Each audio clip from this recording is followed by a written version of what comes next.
I think that it's live. Hi, my name is Doug Griffin. This is my Sunday school class. Good morning. It's March 10th of 2024. Good morning to all of you who are awake on daylight saving time, the five of you, and good morning to the others who will be watching an hour from now. Going, oh, how'd I miss it? Yeah, daylight savings time. Whew, whew. Okay, we're in the book of Leviticus. Been going through the Bible, Genesis, Exodus, Leviticus. My theory is that there's one author of the Bible, his name is God, and he's telling one story, and all these things are connected. Genesis is connected to Exodus, is connected to Leviticus. So you have to read it in order, and that there are things that happen in Exodus that are referred to in Genesis, things that happen in Leviticus that are referred back to, oh, good morning, Susie, referred back to Exodus and Genesis. That these are not separate verses, these are not separate books written by separate people, that things that God is talking about, you, he was talking about them in Genesis, he was talking about them in Exodus, and now he's giving further explanation. For example, the book of Leviticus was written after the children of Israel decided to create an idol. He had delivered them out of Exodus, delivered them in the book of Exodus out of Egypt, brought them to Mount Sinai and said, I brought you here so that you could worship me. He told them that while they were in Egypt. I need to teach you how to worship me. He told Pharaoh, Moses told Pharaoh, we want to take them 3 days journey to worship God because they've been worshiping Egyptian gods for 200 years. Again, unlike the movie that showed these very dedicated people who were waiting for the deliverer to come, that wasn't who they were. When Moses showed up, they didn't even like him or believe him. That's why he left for 40 years. And when he finally comes back, they still didn't believe him because they had their gods. They were the Egyptian gods. None of the brothers, Reuben, Simeon, Levi, Judah, etc., Issachar, Asher, all of them, none of them had some sort of personal relationship with God before they were in Egypt. That's why he didn't want them to stay in Egypt. He wanted them to go back to Israel so that they can learn him. But instead, they chose to stay in Egypt because they had a recognizable person there, Joseph, their brother, who was supplying their needs in their mind. Joseph's supplying all my needs. He's supplying them shelter. Why would we go back to this Canaan land where we just had a couple tents when we could stay here in this plush land in Egypt? Okay. So they learned Egyptian God for 200 years. He brings them out, and immediately they create an idol to go back because that's what they know. Oh, get my brother and sister awake. That's all they know is Egyptian gods. So he's writing the book of Leviticus to correct their knowledge of Egyptian practices, not to list all sins. God knows that man's going to sin, and he's listing these are the practices that will get you killed, where I'll have to destroy you, that will make you reject me because you'll be worshiping other gods. So that's the most important one. That's why he starts the Ten Commandments. Worship, thou shalt have no other God before me. Thou shalt make no idols. The first four, for sure, are focus on me. Because if you start worshiping other gods, you'll destroy yourselves. I'll have to destroy you. And then here's how you treat your brother, therefore. Don't don't do the practices of these other countries who were quick to murder their neighbors, rob and steal from their neighbors, rape their neighbors. They they were quite ruthless, and which we'll see today. And so, don't be like them. Don't be like these neighboring nations in your practices and how you treat your brothers, your neighbor, and how you treat God. Jesus said the same thing. Greatest commandment is to love the Lord your God. The second commandment is love your neighbor as yourself. These are the two things that God was concerned about when he first came down on the mountain to talk to them. And that's what Leviticus specifically is covering. But we treat the sins in the book of Leviticus as though they're not specific to that situation, that there's some coverall. These are the only sins God's concerned about. And it's like, well, no, because this is like, don't shave your beard too close. Why would God be concerned about that? Because the Egyptian priests did that in their worship. So he's saying, don't be like them. But he's not. This is not some general rule for all time. And he's just not covering every sin. We sin every day, all the time. God is aware of that. So we fool ourselves as we think, oh, I don't sin. That's not the question. The question is, do you believe that Jesus died for your sins? Uh, not, is it a sin or not? Then people having big debates. That's not a sin. Trust me, it's probably a sin. Everything's a sin. Eating 3 donuts instead of two is probably a sin. I mean, it's whatever God wouldn't do. That's not the question, but we've made that the question. These are the sins that are important to God. Anyway, so in the book of Leviticus, that's what he's covering. Specifically, the practices that he wants to retrain them from. And I've been like dreading this Leviticus 18 part, but here we go. And I call it the sin of Sodom. Leviticus 18 part 3, the sin of Sodom. Just remind you, Leviticus chapter 18 verse 1. Then the Lord spoke to Moses saying, speak to the children of Israel and say to them, I am the Lord your God. I am the Lord your God. He's not reminding them because they're forgetful. He's trying to say, I'm the Lord. Those other people are not your Lord. Verse 3, according to the doings of the land of Egypt, where you dwelt, you shall not do. And according to the doings of the land of Canaan, where I'm bringing you, you shall not do. Don't do those things, nor shall you walk in their ordinances. And he's going to go on and list the things that they do. He's not listing all sins for all time. He's listing, this is what they do. Let me be very specific. Now, they use the bathroom, so I'm not going to put that in there because you can go ahead and use the bathroom. They ate food. I'm not going to. These are the specific things that they do that I don't want you to do. Because if you're doing it for the same reason that they're doing it, if you're shaving your beard as a form of worship to one of the gods, if you're just shaving your beard because it's too long, okay, and you'll see that it's specifically if you're doing this because the other nations are doing it in a way to worship their God or in a way to treat their neighbors badly, don't do those practices. So God is now previewing the behaviors for which he's going to judge them. God knows what they're about to do. So this is the second very important concept. I can see ahead what you're going to do because I just turned my head and it's 500 years later. I turn my head, it's 1,000 years later. I look over here. I know what you're about to do, so let me warn you now. So when I judge you for it, you won't go, well, why did that happen? So let me preview the behavior, and then we'll see it played out in the Bible. The things that he's warning them about in the book of Leviticus, you should be able to see later in the Bible as them doing and getting judged for them. So the things that he judged them for, these are things he's pointing out. Let me preview the behaviors that you're going to do later that I'm going to judge you for. Let me warn you in advance so you can't say, I did not know. Okay. And then you should be able to read in the New Testament where they're referring back to those things. The New Testament should be clarifying those same things. The New Testament does not come up with new sins. Paul, Jesus didn't come up with new sins. Oh, here's things that weren't covered in the Old Testament. They're referring back to them in the law, especially Jesus. In the law, it said this.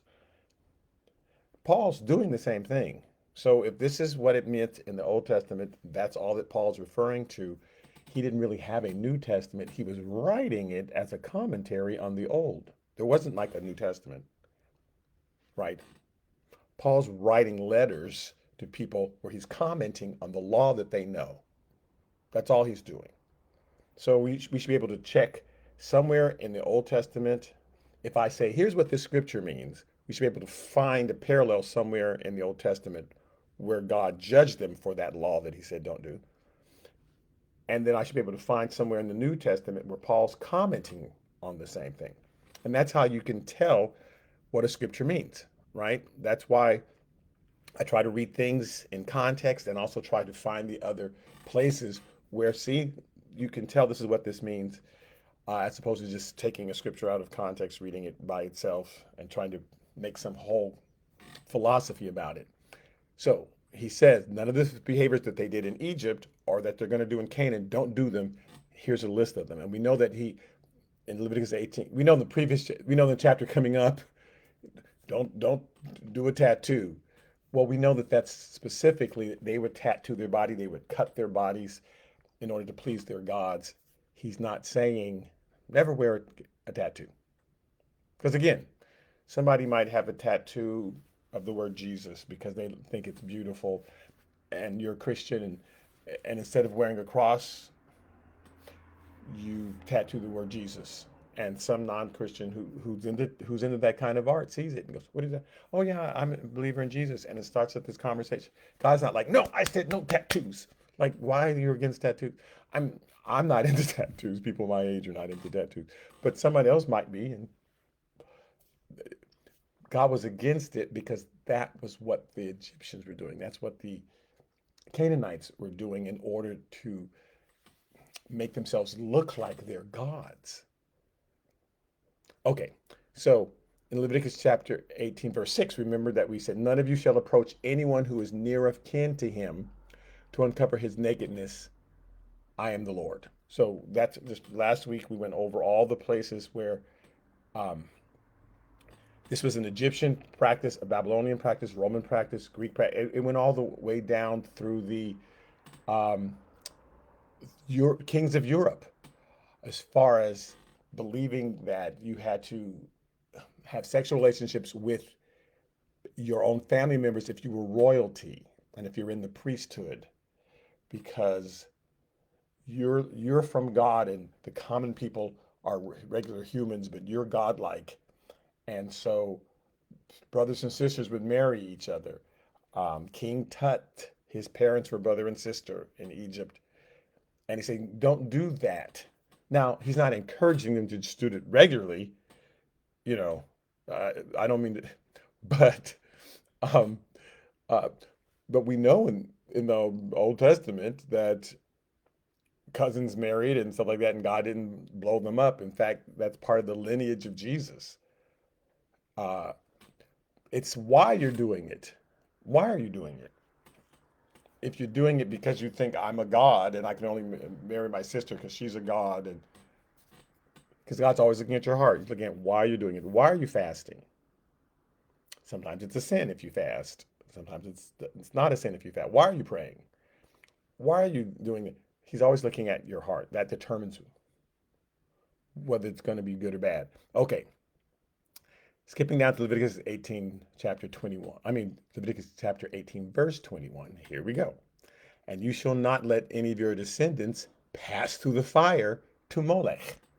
Now, Molech was a god, and there was different temples built to him, and his arms would be outstretched, and they would take their children and lay them on the arms of Molech, and then they'd beat the drums loud and chant, and then they would heat up the fire, the coals, and the Molech, and they would be burned.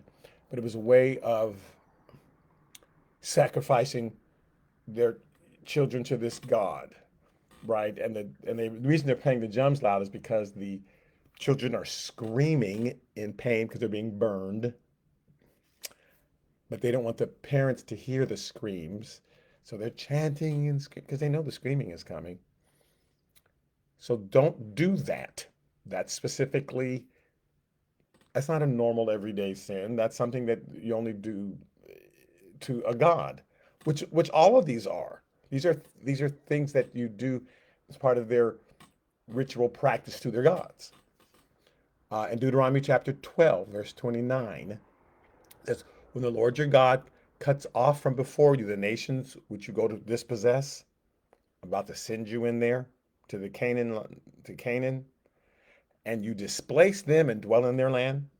I'm judging them because they've had 300 or 400 years to repent, and they have not, and now I've got to judge those nations because they're worshiping other gods. But you're going to just worship me. And most of them tried, and a lot of them failed. But thank goodness for the tribe of Levi and Judah. Uh, but you're going to be a shining example of what it's like to worship me. Okay. So when you dispossess them, and I bring you into the land of Canaan, which will rename Israel, take heed for yourself, verse 30 of Deuteronomy 12, that you are not ensnared to follow them after they are destroyed from before you, and that you do not inquire after their gods, saying, how did these nations serve their gods? I will do likewise. Again, this is God's concern.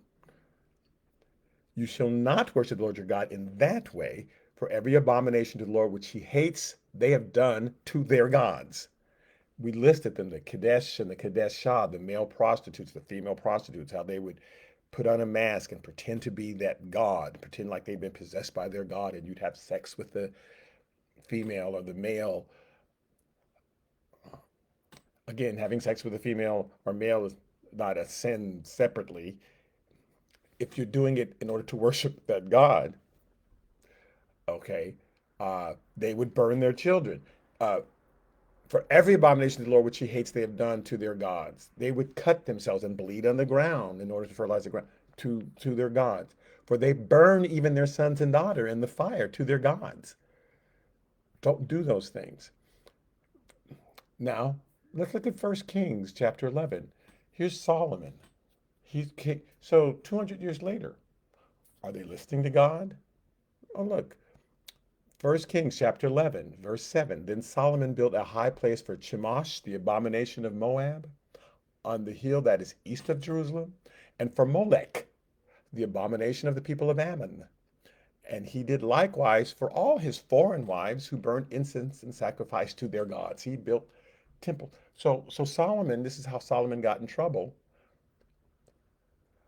Even though God says don't do this, God sees that they're going to do it. Don't build. Okay. In Hosea chapter 13, verse 2. Hosea chapter 13, verse 2. So this is a couple hundred years after Solomon. He says, now they sin more and more and have made for themselves molded images, idols of their silver according to their skill. All of it the work of craftsmen. I mean, they've done an incredible job, he's saying, making these idol gods. And they say, let the men who sacrifice kiss the calves. The cows, right? Okay. So you would go in and sacrifice, you'd lay their child on these idols, and your children would burn, but you had to kiss. It was half cow, half man, just like the other god was half goat, half man. Um, when we see the centaur, the minotaur that are half something and half something else, those are representative of their gods. And they would kiss the god and show affection uh, to these idols and then burn their children. Or they would kiss the god and do something else. Okay. Psalm 106, verse 35. But they mingled with the Gentiles. This is David complaining about what they did. Excuse me, and learned their works. Even though they weren't supposed to, even though God said don't do it. They served their idols, which became a snare to them. They even sacrificed their sons and their daughters to demons and shed innocent blood. They burned them, cut themselves, the blood of their sons and daughters, whom they sacrificed to the idols of Canaan, and the land was polluted with their blood. So God is saying, don't do this. I see you doing it. I know you're going to do it. I'm warning you now because I'm going to judge you. And sure enough, he sent them off into bondage. They were captured by the Assyrians. They were captured by the Babylonians, the nation of Israel, after the time of David, etc., for doing these things, for their idol worship, not because they didn't keep the Sabbath or because they wore blue on a Sunday or whatever, or they somebody got divorced or something. It was their idol worship and how they treated their neighbor. They picked up those habits, and that's why God sent them off into bondage. And eventually, okay. So Leviticus chapter 18, the second part of verse 21 says, nor shall you profane the name of your God. I am the Lord. Well, how did they profane the name of their God? Because God simply demanded they shed the blood of a lamb or a goat, or that they would make bread. Here, just make some bread. We have a peace offering. Just make some bread. But their other gods, they would go to the other gods and actually sacrifice their children, as though our God was a lesser God than these other gods. Those other gods that the Israelites were choosing to worship, they're saying they demand a higher price because they're higher gods. He says you're profaning God's name by sacrificing your children to those gods when all I've demanded of you is bread or food, and you're saying I'm lesser than those other gods that really aren't gods. In Leviticus chapter 20, verse 3, I will set my face against that man and will cut him off from his people because he has given some of his descendants to Moloch to defile my sanctuary and profane my holy name. You're doing more than I demand because you're saying that I'm a lesser God. Leviticus chapter 21, verse 6. They shall be holy to their God and not profane the name of their God, for they offer the offerings of the Lord made by fire and the bread of their God. Therefore they shall be holy. They offer the offerings of the Lord made by fire. The things that I told you to do, sacrificing a lamb that you're going to eat and eat with your family, and or making bread. That's how I told you to be holy. But instead, you're sacrificing your children to another God, and you're profaning my name by making me lesser. Ezekiel chapter 16, verse 20. Moreover, you took your sons and your daughters, whom you bore to me, and these you sacrificed to them to be devoured. Were your acts of harlotry a small matter? Now, people usually translate this and think, oh, it's like they're prostituting themselves to these other gods. But he means literal acts of harlotry. He's listing all the things that they would do. You would go in, you sacrifice your sons and daughters, and you also went to the temple prostitutes. And there were professional temple prostitutes, men and women. Were your acts of harlotry a small matter? You would go to these other gods, that you have slain my children and offered them up by causing them to pass through the fire? Leviticus 18, chapter 21. You shall not lie with a male as with a woman. It is an abomination. This is still in the same context of the temple prostitute. This has been used to, and again, everything's a sin. I'm not saying, I'm not arguing if homosexuality is a sin or not a sin, or divorce is a sin or not a sin, or I'm saying, is this referring to homosexuality in general, or is this referring to specifically the temple prostitutes? Has God suddenly thrown in a non sequitur, or is he still talking about temple prostitution? That's what he's been talking about, and that is what he's still talking about.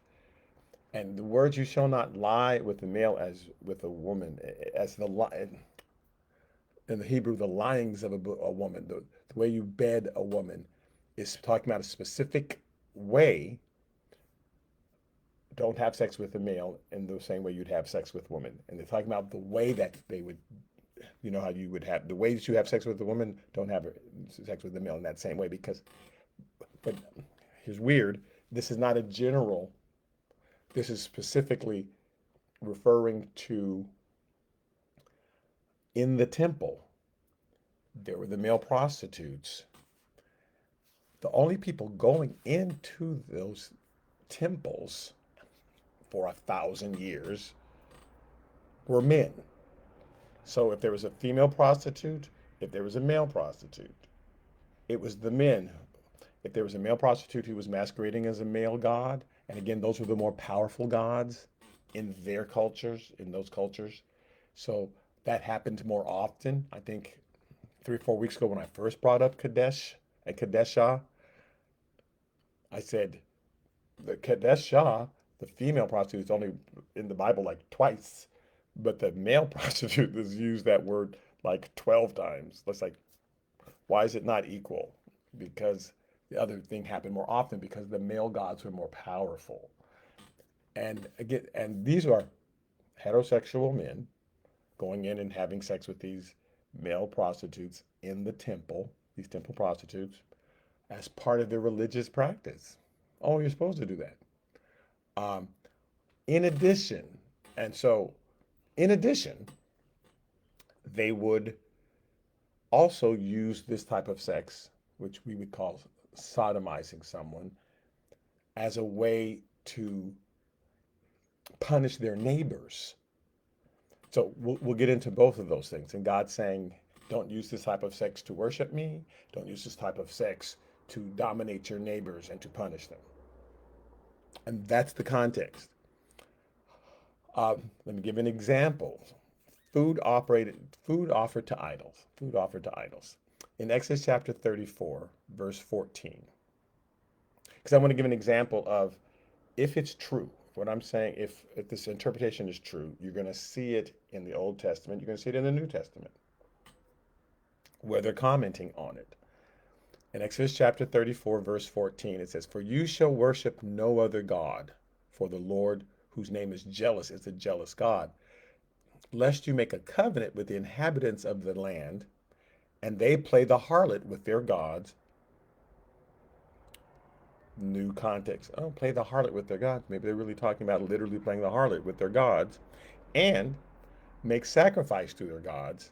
And one of them invites you to eat of his sacrifice. So they would bring their children and sacrifice them. They would have sex with the people. They would bring food to their gods. Unless one of you invites you to eat of his sacrifice. So there's a prohibition against eating food offered to idols. Don't do that. Don't make a covenant with them and eat the food that they've offered to their idols. Now, in the New Testament, Paul comments on this. In 1 Corinthians chapter 8, he says, "Therefore, concerning the eating of things offered to idols." Let's just talk about it. Because now I'm writing to a Greek culture and a Roman culture when Paul writes to the people in Ephesus, in the Philippians, the Corinthians, the Romans. Paul was sent to these Greek and Roman cultures, Gentile cultures, who didn't have the law. So they've been worshiping gods for thousands of years, right? It's really ingrained in their culture. It's just nothing. They've been doing it for thousands of years. At least the Jewish culture has been trying not to do it. And for the most part being successful, but often failing, like because they're humans. But these other cultures have not been trying not to do it. They've been doing it for thousands of years and didn't know that it was wrong. So now there are Greeks, Romans who are becoming Christians, and they're trying to figure out what habits, what things that we've been doing for thousands of years that are we not supposed to do anymore. And the Corinthians wrote Paul a letter and said, is it okay to eat food offered to idols? Because we know these idols aren't real. We used to believe they were real, but now that we know that they aren't real, because they would bring the food in. So on the one side would be an idol, and other side of the temple would be a restaurant. So you'd bring the food in, you'd offer it to your God, and you'd leave, and they would take the food and they would serve it on the other side, right? Is it okay to eat food offered to idols? It's almost like these grocery stores that are selling to their customers, or these restaurants sell to their customers, and at the end of the day, look, all this extra food we've got left over, let's give it to the unhoused or the homeless, right? And the people who go and my neighbor collects food. He'll go to McDonald's at the end of the day. Let me collect all this food that you're about to throw away and give it, right? So this food offered to idols would be given to these hungry people.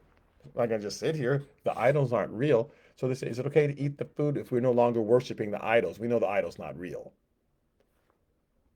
Therefore, concerning the eating of things offered to idols, 1 Corinthians chapter 8, verse 4, we know that an idol is nothing in the world, that there is no other God but one. For even if there are so-called gods, whether in heaven or on earth, as there are many gods and many lords, that people have come up with all these lords and gods. Every culture has hundreds of gods. Yet for us, there is one God, the Father, of whom are all things, and we are for him. And there's one Lord Jesus Christ, through whom are all things and through whom we live. So we know there's just one God. So if you're not really worshiping the God, the idol, then Paul's saying you could probably eat the food. Now, in Exodus, do not eat food offered to idols. But Paul's saying, well, actually, you can eat food offered to idols if you know it's not an idol.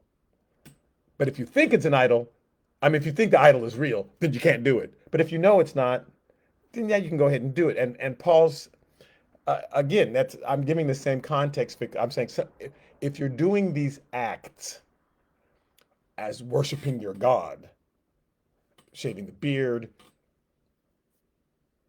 different the sex and things that we mentioned, if you're doing those acts as a worship to the God, you can't do them. But if you're just doing them for fun, it's not the same. Paul's okay.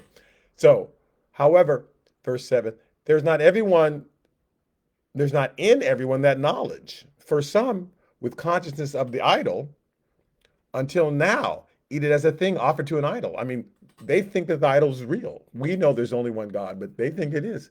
So, and their conscience being weak is defiled because should we be eating this food because it's offered to an idol? Well, it's not a real idol. Are you sure? Well, then you shouldn't eat it because you still think it's real. Verse 8, but food does not commend us to God, for neither if we eat it are we the better, nor if we do not eat are we the worst. Food is neutral. Food doesn't make us better, make us worse. Food is neutral. It's what you believe about the food. It's what you believe about the cutting of the beard. It's what you believe about the tattoo. Is the tattoo getting you closer to God? Then you can't do it. Is the fasting convincing God to give you a car? Then it's a sin because that's not what the fasting is, right? So it depends on what you believe. Exodus chapter 34, verse 16 says, and you take of your daughters and you take of his daughters. So he warns them, do not make these covenants with these other people. And that if they invite you and you eat of his sacrifice, so don't do that. But even though Paul says, well, you can do it in the right context, God's giving a cultural specific, time specific warning. Don't do these things. And Paul's later saying, well, yeah, you can do that if you're doing it in the other context. That was just specific to that. You can eat the food offered to the idol if you know it's not an idol. But they did not know that at the time. The children of Israel had been in Egypt for 200 years. They thought the idols were real. That's why they made an idol and tried to go back to Egypt. They think it's all real. That's why Solomon built temples to the other gods. They think it's real. It took 1,000 years for the Jewish people to really believe those are just idols. They had to be brainwashed. Their brains had to be washed. Okay, so he says if you make a covenant with these people and you eat of their sacrifices, verse 16 of Exodus 34, and you take of his daughters for your sons, and his daughters play the harlot with their gods. So one of these women come out and they play the harlot with their gods. They become a prostitute, and you send your sons to these female prostitutes. That's not good. Don't do that. And make your sons play the harlot with their gods. So they're going to make your sons become temple prostitutes for their gods. So be careful because that's a thing. It was an actual honor in those other cultures. I'm a temple prostitute for Jupiter or Juno or Zeus or like that was this God possesses me and I represent him on the earth and that was an honor. So they're going to have your sons play the harlot with their gods. This is what he's concerned about. This is what God's talking about in Exodus. This is what he's still talking about in Leviticus. This is what he's still talking about in Deuteronomy. This is what it's referring to. Now, in Romans, we talked about last week, I think it was last week, Romans chapter 1, because then we go, okay, so that's the Old Testament version of this. What when the New Testament refers back to these scriptures, what is it saying? Because that's how you decide, is this interpretation correct? Let's see what happens later in the Old Testament, and let's see what the New Testament said about it. So last week I was reading in Romans chapter 1, verse 18 says, "For the wrath of God is revealed from heaven against all ungodliness and unrighteousness of men." And he's talking to the Romans who have never worshiped God. And he's saying this culture, who for a couple thousand years has been ungodly, unrighteous, did not believe in God. The wrath of God is revealed against those people because they are not Christians. They're not Jewish. They're not believers in God. And he names all their behaviors. Instead of worshiping God, they worship the flesh. Their God is their belly, the Bible says. They worship gambling. They worship sex. They worship all this stuff. He lists them, and he's listing behaviors that they do instead of worshiping God, who suppress the truth and are unrighteous. But in Romans chapter 2, he says, "Therefore you are inexcusable, O man." Romans chapter 2, verse 1. "Whoever you are, who judge, for in whatever you judge another, you condemn yourself. For you who judge practice the same thing." She says, so let's be clear. You're both sinning. It's all sin. So you're thinking, aha, they're unrighteous. Look at the things they do. And Paul's saying, you sin too. Everybody sins. This is what I'm trying to say. The Bible's not trying to say, these are the 15 sins that are bad and everything else is good. He's saying everything's a sin. I'm trying to get you to admit that everything's a sin so that you will understand we've been forgiven, get a relationship with God. Now I'm going to write my laws in your heart, and I'll lead you away from the things that are harming you. But God knows I'm going to lead you away from everything. We're not going to be perfect until this flesh is not leading us at all. But now that I have a relationship, God's going to try to change me. But he says, don't look at them and say, oh, look at all that. Even though Paul says, I listed all those behaviors, you're doing the same things. Romans 3, verse 9. So what then? Are we better than they? Are we better than those Romans who've been sinning for 2,000 years? Not at all. For we had previously charged both Jews and Greeks that they are all under sin. As it is written, there is none righteous, no, not one. So I'm not making this up, but this is not, well, that's Doug's interpretation. This is what the Bible says. That's the whole point. There's none righteous, not one. It's all sin. That's not what God is concerned about. That's not what Paul's concerned about. It's all sin. So we can have a debate. Is this sin or that not sin? Yeah, it's probably sin. But if this is sin, yeah, it's probably sin. It's all sin. Everything. It's all sin. There's nobody right. That's not.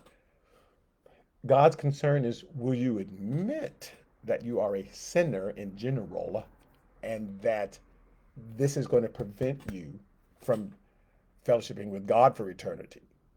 Because then you will accept the sacrifice that Jesus did on the cross.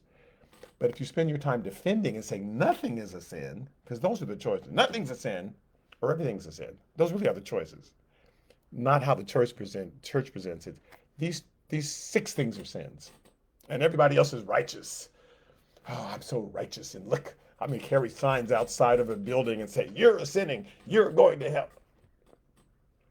And Paul's saying, no, you're going to hell too, unless you, you don't know if that person's going to hell. If that person has accepted Christ as their Lord, they're not going to hell. So stop carrying a sign telling them they're going to hell. Because that's the only thing you'll be convicted of is whether or not you believe in Jesus or not. That's all. That's all. So the people are saying nothing's a sin. You only live once. Do it. Paul's saying, no, everything's a sin. The choice is, do you believe in Jesus or not? Okay. But we want to list these things in Leviticus and saying these are the 10 sins that God are upset about. No, these are the things that God is saying, don't do these things because this is part of worship to other gods. In order to preserve you alive, I've got to stop you from doing those things. And I've got to stop you from treating your neighbor the same way they treat their neighbor. Oh, help me, Lord, get through this. Okay. First Corinthians chapter 6. It's another place where Paul brings this up. Verse chapter 1 Corinthians chapter 6, verse 9. Do you not know that the unrighteous will not inherit the kingdom of God? Who? The unrighteous. Not the unsinless, the unrighteous. Those who don't even believe that there's a God. He's writing again to a culture who doesn't believe in God and Jesus. So here's who he's talking about. Do not be deceived, neither. And he lists fornicators. So this is their behaviors. Not that we don't have those same behaviors, but instead of worshiping God like we do and then fail mess up, we fall down, but we get up. They don't consider it a sin. These behaviors are what they worship. Their God is their belly. Fornicators, idolaters, adulterers, this is what they do as opposed to worshiping God. Now, he uses the word malakoi. Your Bible's going to translate it homosexual. Paul is referring to the same thing that Leviticus is referring to. Malakoi were boy prostitutes. Some Bibles translate it catamites. That's not the word, it's malakoi. But they get the word catamites from this Greek mythology. There was a character named Ganymede. He was a beautiful Trojan boy.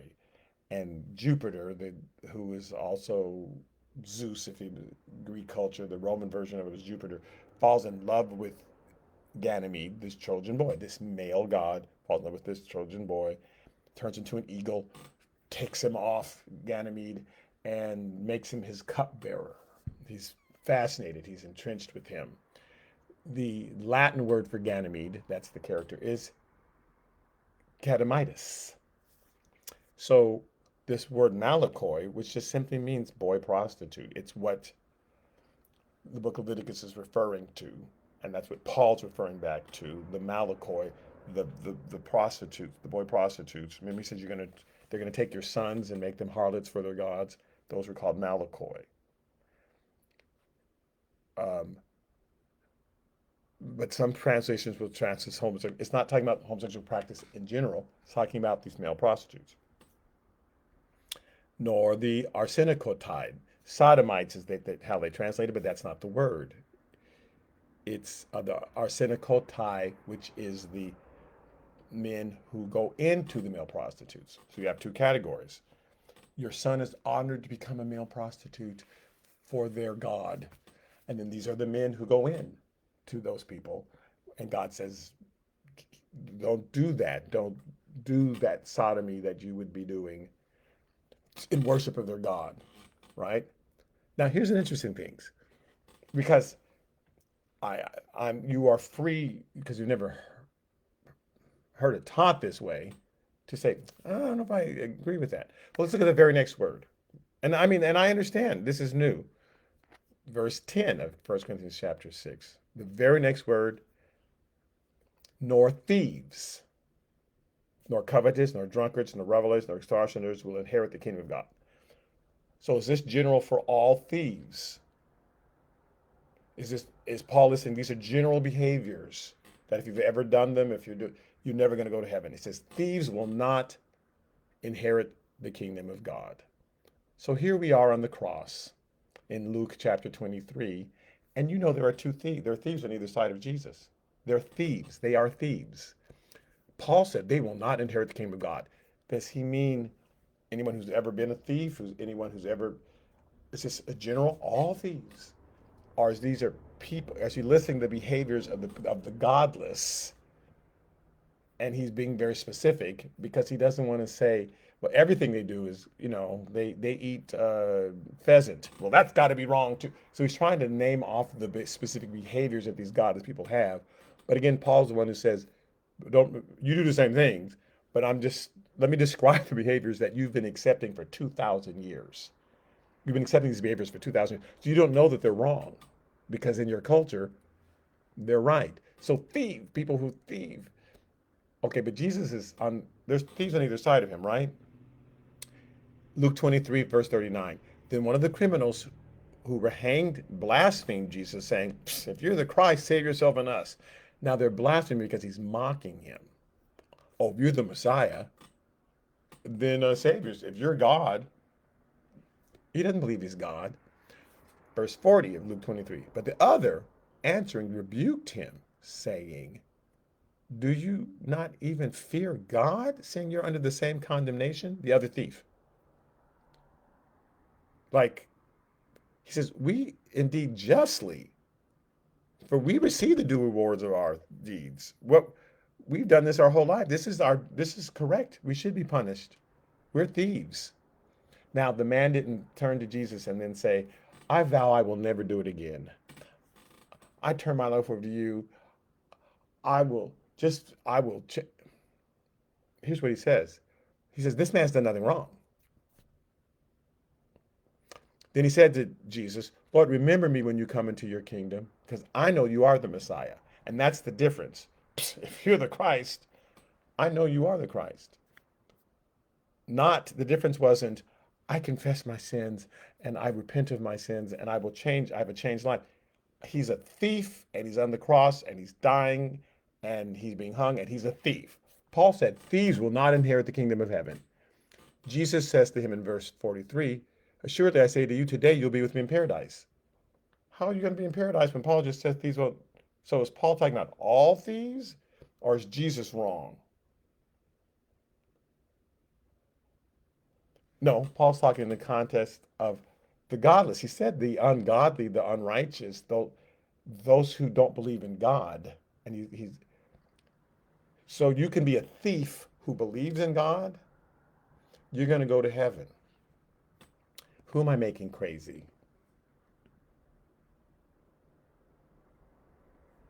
Okay, so thank you, Tara. Because I wish if you guys were here, you could stop me. Wait, I don't understand. I hate that you aren't here because I'm saying stuff that's like, so all, is he saying all? No. There's a context in Leviticus. This particular behavior, temple prostitution, don't do that. And that's what Paul's talking. So I'm saying it's the same thing when Paul's listing these different sins. He's talking about the male prostitute who gave themselves and the the male prostitutes who, I mean, and then the customers who went in. He's putting it in context of why they're doing it. Why are you tattooing yourself? Why are you shaving your beard? Why are you putting a bald spot on your head? That was another one. Why are you doing these things to worship their gods? Don't do them. Am I listing all sins? No. All have sinned. So stop hitting people over the head about sin. Don't do these things, Jesus is saying. Oh man, I'm not even getting to the good stuff. I know you're saying, how are you talking? What are you talking about? You're not getting to the good stuff. Okay. In the book of Judges, chapter 20, I'm just going to zip through this, and then this, I guess, will be a part 4 next week, because I hope your brains are screaming, but what about Sodom and Gomorrah? And what about, I'm about to get to it, but I'm out of time. So this is going to be next week. Before we get to Sodom and Gomorrah, I just want to talk about using sodomy to punish someone, using it as a way to, like in prison, you go to prison and heterosexual men use sodomy to make that, I'm making you my prisoner, you know what the word is, right? And and the Bible saying don't do it for that reason. In the book of Judges, can I do it if I give myself 3 minutes? Verse 17. There's a man who was on, seriously? There's a man who was on, Yeah, I'm at the gate by the parking lot, at the back door. here you go. I just need to drop off my, Right, here, I'm opening it. I'm opening it. okay. Here you go. Okay, so sorry. Isn't that funny how technology is? I just opened. Okay, so there's a man who's on vacation with his concubine. It's not his wife. So he's already off right there. He's visiting the tribe of Benjamin. He's in a city in the tribe of Benjamin. Just him, his concubine, his wife, his concubine. Old guy comes out and sees him there, and he knows how these people treat their neighbors. They treat him like the Gentiles do, like the other nations do. They see someone who's a visitor, who's not a citizen of their city. They rob them, beat them, rape them, and then kick them out. Now that's how the Canaanites and other people did. That's why Jesus says a man was going from Jerusalem to Jericho and he fell in among thieves who robbed him and beat him. And so this was like common practice. That's why people didn't like to travel from place to place. So this guy's traveling. He's in a Jewish town. And the old man sees him. And when he raised his eyes, he saw the traveler in the open square. This is Judges 20, verse 17. And the old man said, "Where are you going? And where do you come from?" So he said to him, "We are passing from Bethlehem in Judah toward the remote mountains of Ephraim. I am from there. I went to Bethlehem in Judah. Now I'm going to the house of the Lord. But there is no one who will take me into his house," because that's how they treated strangers. They would lock their doors and shut their door. So either they didn't let you in or they would rape you and beat you. Verse 20, and the old man said, "Peace be with you. However, let all your needs be my responsibility. Only do not spend the night in the open square." Judges chapter 20, verse 23. But the man, the master of the house, he went out. So the people came by and said, "Bring this man out to us. We saw you take him in. We want to rape him and beat him." And he said to them, "No, my brethren, I beg you, do not act so wickedly, seeing this man has come into my house. Do not commit this outrage. This is not Sodom and Gomorrah. This is the tribe of Benjamin. Look, here's my virgin daughter and the man's concubine." So I'm giving you my daughter and the man's concubine. "Let me bring them out now. Humble them and do with them as you please, but to this man do not do such a vile thing. Do not rape this man. Rape my daughter. Rape his concubine." I can't wait to talk about this story further next week. But the men wouldn't heed him, like, "No, bring him out." Verse 25. So the man took his concubine and brought her out to them. "We don't want your daughter, but we'll take your concubine." And they knew her and abused her all night until morning. And when the day began to break, they finally let her go. So they raped this woman. So let me assure you, if these are heterosexual men, this was a heterosexual practice.